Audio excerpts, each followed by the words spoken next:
हर प्रकार की सावधानियां बरती हैं और अभी साइंटिफिक कम्युनिटी की तरफ से विस्तार से हमें बताया भी गया है। और आपको मालूम होगा, मैं इस विषय में जब भी मुख्यमंत्रियों के साथ बात हुई, मैंने हमेशा एक ही जवाब दिया था कि इस विषय में हम जो भी निर्णय करना होगा वो साइंटिफिक कम्युनिटी जो कहेगी वो ही हम करेंगे। साइंटिफिक कम्युनिटी को ही हम फाइनल वर्ड मानेंगे और हम उसी प्रकार चलते रहे हैं।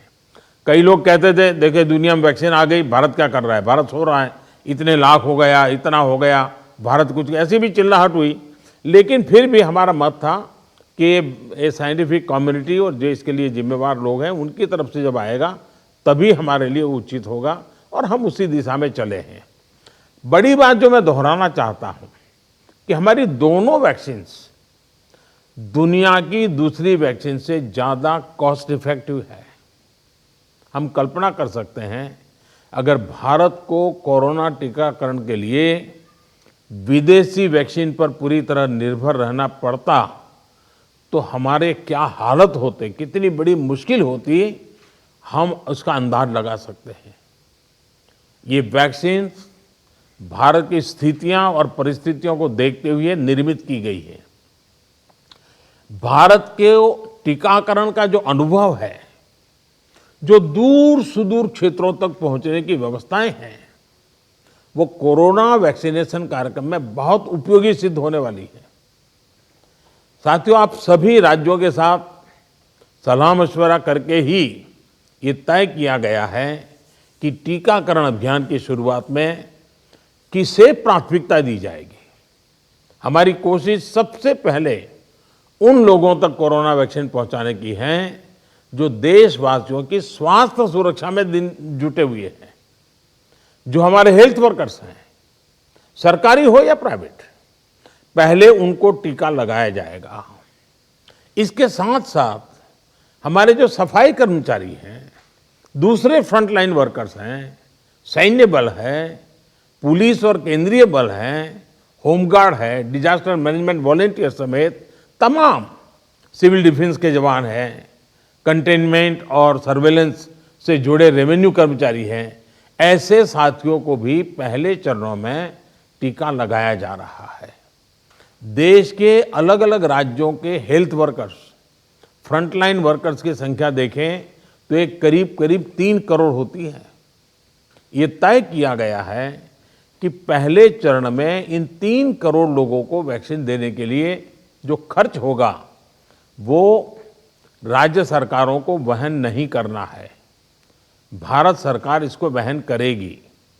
साथियों, वैक्सीनेशन के दूसरे चरण में, वैसे एक प्रकार से वो तीसरा चरण हो जाएगा, लेकिन हम अगर इन 3 करोड़ को एक माने तो दूसरा चरण 50 वर्ष से ऊपर के सभी लोगों को और 50 वर्ष से नीचे के उन बीमार लोगों को जिनको संक्रमण का सबसे ज्यादा खतरा है, उनको टीका लगाया जाएगा। आप सभी परिचित हैं कि बीते कुछ हफ्तों में जरूरी इंफ्रास्ट्रक्चर से लेकर तक की तैयारियां सभी राज्यों और केंद्र शासित प्रदेशों के साथ विचार विमर्श करके, लगातार मीटिंगें करके, मॉड्यूल्स बना करके इसको पूरा किया गया है। देश के लगभग हर जिले में ड्राई रन्स भी पूरे हो चुके हैं। इतने बड़े देश में सभी जिलों में ड्राई रन्स हो जाना, ये भी अपने आप में हमारी काफी बड़ी कैपेबिलिटी को दिखाता है। हमारी जो नई तैयारियां हैं, जो कोविड के एसओपीज हैं, उनको अब हमें अपने पुराने अनुभवों के साथ जोड़ना है। भारत में पहले से ही अनेक यूनिवर्सल इम्यूनाइजेशन प्रोग्राम ऑलरेडी चल रहे हैं, हमारे लोग बड़ी सफलतापूर्वक कर भी रहे हैं। मिशंस रूबेला जैसी बीमारियों के खिलाफ भी व्यापक कैंपेन हम लोग चला चुके हैं। दुनिया के सबसे बड़े चुनाव और देश के कोने कोने तक पहुंचकर मतदान की सुविधा देने का भी हमारे पास एक बहुत ही अच्छा अनुभव है। इसके लिए जो बूथ स्तर की रणनीति हम बनाते हैं, उसी को हमें यहां भी प्रयोग में लाना है। साथियों, इस टीकाकरण अभियान में सबसे अहम उनकी पहचान और मॉनिटरिंग का है जिनको टीका लगाना है, इसके लिए आधुनिक टेक्नोलॉजी का उपयोग करते हुए कोविन नाम का एक डिजिटल प्लेटफॉर्म भी बनाया गया है। आधार की मदद से लाभार्थियों की पहचान भी की जाएगी और उनको दूसरी डोज समय पर मिले, ये भी सुनिश्चित किया जाएगा।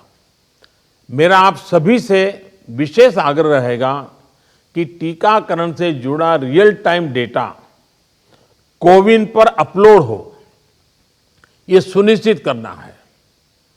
इससे जरा सी चूक भी इस मिशन को नुकसान पहुंच सकता है। कोविन पहले टीके के बाद एक डिजिटल वैक्सीनेशन सर्टिफिकेट जनरेट करेगा। लाभार्थी को यह सर्टिफिकेट टीका लगाने के बाद डिजिटली तुरंत देना जरूरी है, ताकि उसे सर्टिफिकेट लेने के लिए फिर ना आना पड़े।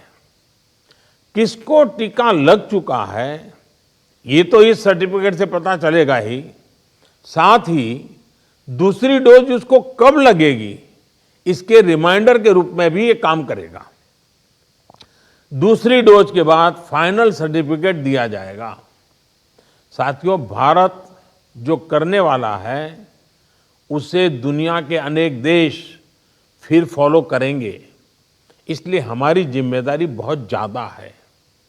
एक और अहम तथ्य है जिसका हमें ध्यान रखना है। दुनिया के 50 देशों में 3-4 सप्ताह से वैक्सीनेशन का काम चल रहा है। करीब करीब 1 महीना हुआ, लेकिन अब भी करीब करीब 2.5 करोड़ लोग ही वैक्सीन हो पाई है पूरी दुनिया में। उनकी अपनी तैयारियां हैं, उनका अपना अनुभव है, उनका सामर्थ्य है, वो अपने तरीके से कर रहे हैं। लेकिन अब भारत में हमें अगले कुछ महीनों में ही लगभग 30 करोड़ आबादी के टीकाकरण का लक्ष्य हासिल करना है। इस चुनौती का पूर्वानुमान लगाते हुए ही बीते महीनों में भारत ने बहुत व्यापक तैयारियां की हैं। कोरोना की वैक्सीन से अगर किसी को कुछ असहजता होती है, तो उसके लिए भी जरूरी प्रबंध किए गए हैं। यूनिवर्सल इम्यूनाइजेशन प्रोग्राम में पहले से ही इसके लिए एक मैकेनिज्म हमारे पास रहता है। कोरोना टीकाकरण के लिए इसको और मजबूत किया गया है।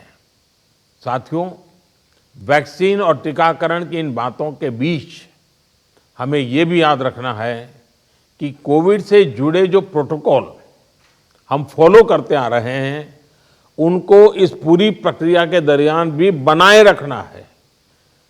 थोड़ा सा भी लूजनेस नुकसान कर सकता है।